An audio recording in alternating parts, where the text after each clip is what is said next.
Today's readings, normally I just talk about the gospel, but today it was the second reading and the gospel kind of together that really spoke to me. Um, but the second reading, just there were some words in there that really stood out. And so I want to start with that. It was from First Peter.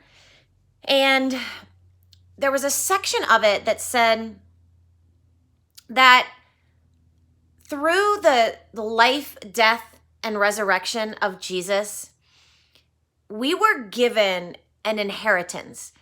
And in the reading, it described this inheritance as imperishable, undefiled, and unfading.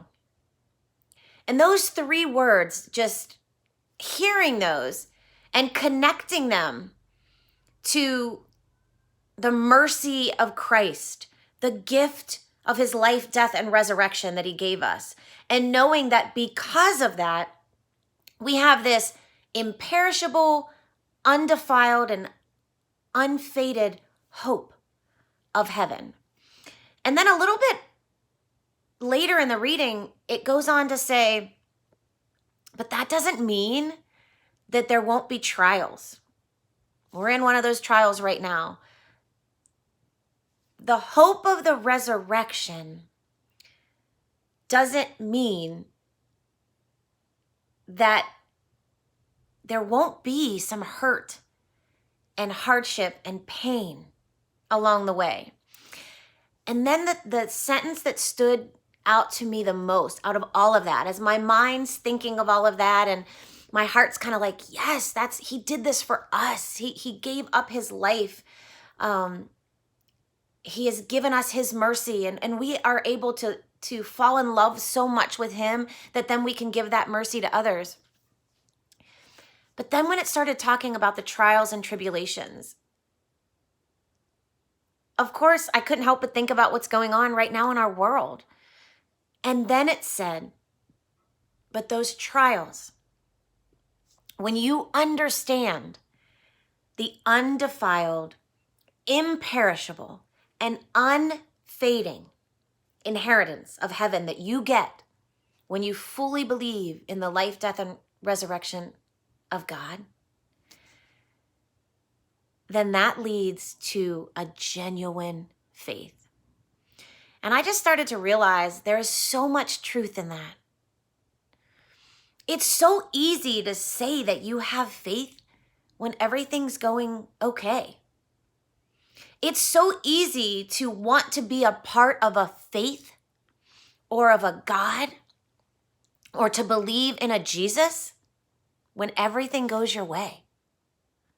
The genuineness of your faith comes when things don't go your way. When someone you love is diagnosed with a disease, when an accident happens, when a pandemic hits, when you lose a job, when you lose a loved one.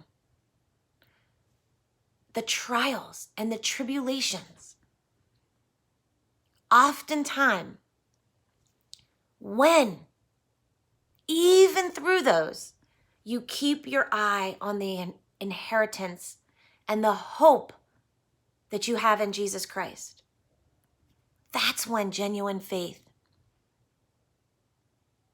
comes your way. I wouldn't be who I am today. My faith wouldn't be what it is today without some of the trials and tribulations that I've been through. And so in the gospel, when Jesus comes back to his apostles in the upper room and he shows them the wounds, he shows them. And then he says, peace be with you. Believe this. Believe this in the good and believe this when it's bad. That's genuine faith. And I think that's just going to be my prayer through all of this is, Lord, during this pandemic, during this time where everything's been taken away, help the one thing to become more and more genuine through all of this to be my faith. Let me 100% believe in your undefiled, unfading, imperishable love for me. Let me keep my eyes fixed on the cross. Let me know that your life and your death and your resurrection was for me. And let me not just remember that in just the good times. Let me really remember that and find hope in that, especially in the bad times. And that's my prayer for you, that through this pandemic, you can find yourself being led to a more genuine faith than you've ever had before. Praying for all of you. Have a great week.